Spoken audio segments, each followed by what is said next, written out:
America की 50 रियासतों में डोनाल्ड ट्रंप प्रेसिडेंट के खिलाफ मुजाहरों का आगाज हो गया है। टोटल बताया गया है कि 2700 शहर ऐसे हैं जहां से तकरीबन 70 लाख के करीब तमाम मज़ाहब तमाम कौमियत के लोग निकल आए हैं, जिनका एक ही मुतालबा है, एक ही मौक़िफ़ है कि ये जो गैर कानूनी डिपोटेशन है, लोगों को पकड़ के निकाला जा रहा है, ये ना निकाला जाए।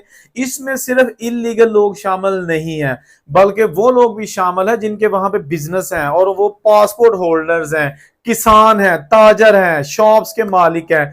वो भी ज्यादा जो है ना एहतजाज में शामिल इसलिए हो रहे हैं कि वहां पर जो उनको लेबर नहीं मिल रही। ऐसे लोग जो जिम्मेदारा करते हैं और वो ठेकेदार हैं या वो मालिक हैं जमीनों के, गोरे हैं, तो वो काम करवाया करते थे। लेबर इलीगल जो होती है वहां पे जो बगैर पेपरों के लोग थे वो उनके पास काम करते थे। बताया जाता है कि तकरीबन 24 लाख के करीब जो है ना वो लेबर जो है ना वो फार्म वर्क में मौजूद है, और वही तकरीबन सारी जो है ना उसमें मेजॉरिटी जो है ना वो इलीगल है। तो अब जो अमेरिका में ये बड़े पैमाने पर एहतजाज का सिलसिला शुरू हो गया है। अब देखते हैं कि इसका नतीजा क्या निकलता है, क्योंकि प्रेसिडेंट डोनाल्ड ट्रंप तो अपने इस फैसले से रत्ती भर भी पीछे हटने को तैयार नहीं है। यहां तक कि उन्होंने सुप्रीम कोर्ट ऑफ अमेरिका से भी जो है ना वो फैसला आ गया है डोनाल्ड ट्रंप के हक में कि जो आइस है, इमिग्रेशन एंड कस्टम इन्फोर्समेंट वाले, उनको भी इख्तियारात लामहदूद दे दिए गए हैं, जिसकी वजह से वो दंदनाते फिरते हैं। और कभी किसी बुजुर्ग को नहीं उन्हें देखा, कोई खातून है, प्रेग्नेंट है, बच्चा जो भी है, वो जिसको जी चाहे सरेआम जमीन पर लटा के और फिर उसको हथकड़ियां लगा के डिटेंशन सेंटर ले जाते हैं। बहुत सारी ऐसी वीडियो सोशल मीडिया पर आ चुकी हैं। इसके साथ साथ अब जो वहां पर नया ट्रेंड चला है, बहुत सारी ऐसी फैमिलीज हैं, मुख्तलिफ ममालिक से उनका ताल्लुक है, जो ये सारी सिचुएशन से बचने के लिए रजाकाराना तौर पर अमेरिका छोड़ने पर राजी हो चुके हैं। और मैं अभी एक रिपोर्ट पढ़ रहा था गैर मुल्की न्यूज एजेंसी की, उन्होंने कहा कि जी अब तक दर्जनों खानदान ऐसे हैं जो कि पिछले चंद महीने के अंदर अंदर जो है ना वो अमेरिका रजाकाराना तौर पर छोड़कर यहां से जा चुके हैं। जिसकी रीजन ये है कि उनको ना तो अभी जॉब मिल रही है, ना आजादाना वो कहीं शॉपिंग के लिए जा सकते हैं, ना बच्चों के साथ घूम सकते हैं, और पेपरों के लिए उनको जो है ना अब मुल्क छोड़ना पड़ गया है।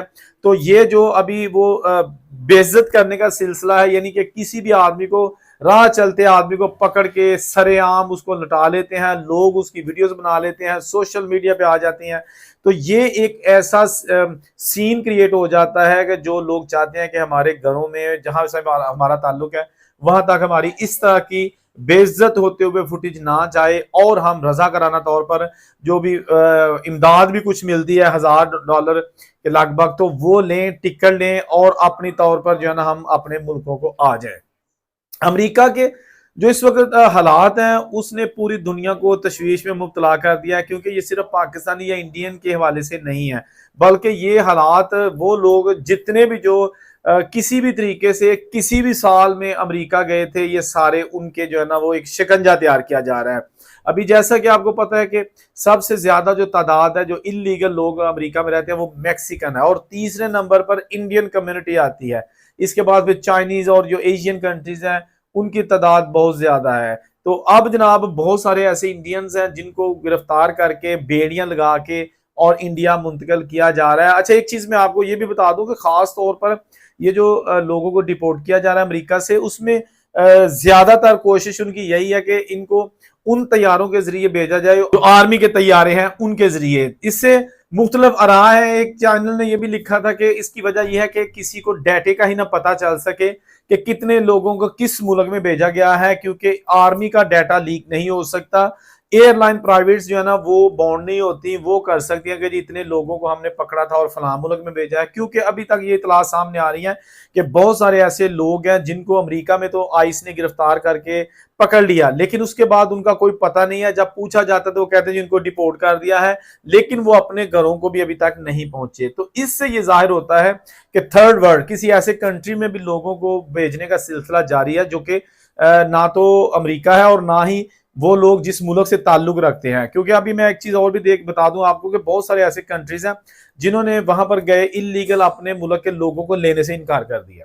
अब ये नई मुसीबत है डोनाल्ड ट्रंप और उसकी हुकूमत के लिए, क्योंकि वो जब इनको वापस भिजवाने के लिए इनकी सफारतकारों से राब्ता करते हैं, इनके पेपर तैयार करवाने के लिए, तो वो सिरे से जवाब दे देते हैं कि जी है इनके पास तो कोई आईडी नहीं है, तो हम इनको अपने मुल्क का आरसी पासपोर्ट वहां अमेरिका में बैठ के कैसे जारी कर दें और ये लोग पता नहीं किस मुल्क से जासूस बन के हमारे मुल्कों में ना चले जाएं।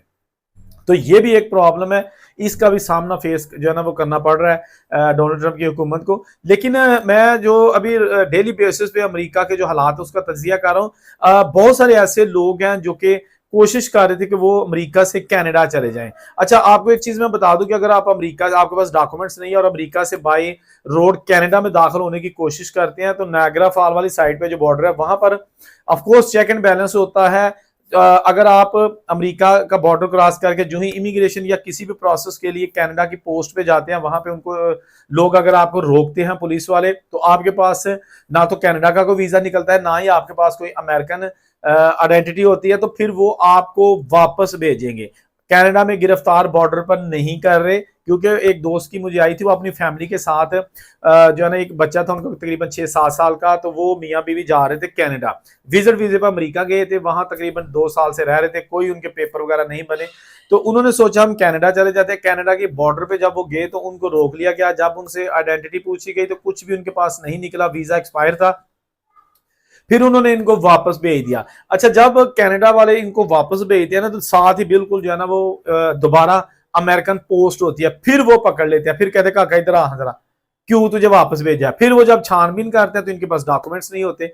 सिमिलरली ये जो मियाँ बीवी उनका बेटा था, उनको इन्होंने पकड़ लिया और आइस के हवाले कर दिया, डिटेंशन सेंटर में भेज दिया, और वहां जाके जनाब जो इसका हस्बैंड है उसको कुछ दिनों बाद तो डिपोर्ट कर दिया, लेकिन बीवी को अभी तक डिपोर्ट नहीं किया, ना ही बेटे को। ये जनाब इस वक्त पाकिस्तान पहुंच चुके हैं, कराची में हालात इस कदर हो चुके हैं कि फैमिलीज जो है ना वो ख्वार हो रही हैं। अच्छा, बहुत से लोग ऐसे हैं, जब इस तरह की वीडियो हम जो हालात के हवाले से बताते हैं ना, तो उनको ये होता है कि ये पता नहीं डरा रहे ने हमें, ये सानू डरा के तो पता नहीं चाहते बाहर ना जाओ। भाई, आपने अगर बाहर जाना है ना, तो मेरे कहने से आप नहीं रुकेंगे, और अगर आपने नहीं जाना तो मैं आपको टिकट भी दूंगा पल्ले से, तो आप फिर भी नहीं जाएंगे। तो इसलिए ये हालात जो लोग देखना चाहते हैं कि इस वक्त सिचुएशन है क्या, बैरून मुल्क हम अपने बच्चों को भेजना चाहते हैं या स्टडी वीजे पर या जो भी है, तो इस वक्त सिचुएशन थोड़ी सी खराब है, क्योंकि बहुत ज्यादा सख्तियां, ऑस्ट्रेलिया ने स्टूडेंट वीजा वैसे टाइट कर दिया है, और विजिट वीजे पर बहुत ज्यादा सख्ती है, बहुत ज्यादा कंडीशंस होती हैं। इसी तरह जो यूके है उसका विजिट वीजा थोड़ा आसान है, लेकिन विजिट वीजे पे आप जाके करेंगे क्या। अच्छा, बहुत सारे लोगों का ख्याल होता है कि विजिट वीजा हमारा लग जाएगा तो लॉटरी निकल आएगी। भाई, क्या लॉटरी निकलेगी, वहां जाएंगे, आपका असाइलम होगा, 2-3 महीने के अंदर वो रिजेक्ट करके आपके हाथ में पकड़ा देंगे, देन यू आर इलीगल। भाई, क्या करेंगे वहां पे, कोई मुस्तकबिल का कोई प्लानिंग भी तो होती है ना। असाइलम कितनी देर चलेगा। आजकल तो जब वो केस देखते हैं हमारे पाकिस्तानियों का, और वो फौरी तौर पर कोशिश करते हैं कि पहली फुर्सत में आधे घंटे या 15 मिनट का इंटरव्यू करके असाइलम रिजेक्ट करके आपको देंगे। अगर आप अपील में भी जाएंगे तो फिर भी आपका 2 महीने के अंदर अंदर वो खारिज कर देंगे। उसके बाद क्या करना है ये आप लोग नहीं सोचते, जिनकी ये प्लानिंग है कि एक बार स्टडी वीजा लग गया तो फिर इतने किन्ने रहना, फिर तो मैं गया। बड़ी जो है ना वो खुआरी है। मैं आपको बताता हूँ कि स्टूडेंट जो जाते हैं ना यूके में, उनको 20 घंटे हफ्ते के काम करने की इजाजत होती है, लेकिन उनको काम नहीं मिल रहा, यानी उनको इजाजत होती है, कोई इलीगल नहीं है, वो उनके पास वीजा है, स्टेटस है, उनको जॉब नहीं मिल रही। तो जिसके पास कुछ भी नहीं है, चले मान लिया आपको जॉब मिल भी जाएगी किसी रेफरेंस से, लेकिन यही होगा कि फॉर एग्जाम्पल अगर 12.5 पाउंड एक घंटे की सैलरी है, तो आपको 5 या 6 पाउंड एक घंटे के मिलेंगे, आधी सैलरी मिलेगी। और वो भी जब महीना आएगा, तो वो अगर आप फॉर एग्जाम्पल महीने में आपने काम किया हुआ है 70-80 घंटे एक महीने में, तो वो कहेंगे नहीं नहीं तेरे के 50 घंटे काम है, फिर आपको डंडी मार जाएंगे। आप उस वक्त बेबस, यू कांट डू एनीथिंग, कि वहां क्या कर सकेंगे, आपके पास तो डॉक्यूमेंट्स ही नहीं है। ये सिचुएशन, ये हालात, ये सारी जो ना कंडीशंस है इस वक्त बाहर के मुल्कों में। जरूर जाएं, लेकिन कोशिश किया करें कि जो सुहाने ख्वाब दिखाने वाली वीडियोस है ना, बेशक देखें, लेकिन जो हम जैसे लोग सच दिखाते हैं, सच्ची बातें करते हैं, इसीलिए बहुत सारे एजेंट भी हमारे खिलाफ हो जाते हैं कि यार तुसी बेग साहब लोगों को जो ना असी फसा रहे होंगे, तुसी सारा साडा भांडा खोल के रख देंगे हो। भाई, ये तो ऐसे चलेगा, ऐसे ही चलेगा ना। किसी का कभी पैसा लिया है ना लेंगे, सिर्फ इंफॉर्मेशन देंगे। अल्लाह ने बहुत कुछ दिया हुआ है। वीडियो इस तरह की जो होती है ना, उसको शेयर भी कर दिया करें। चैनल अगर आप वीडियो देखते हैं तो सब्सक्राइब नहीं किया तो आप सब्सक्राइब भी कर दिया करें। यही एक ऐसी चीज है जो हमें आप सपोर्ट कर सकते हैं। जहां रहे खुश रहे और उनसे कुछ इजाजत दीजिए। अल्लाह हाफिज।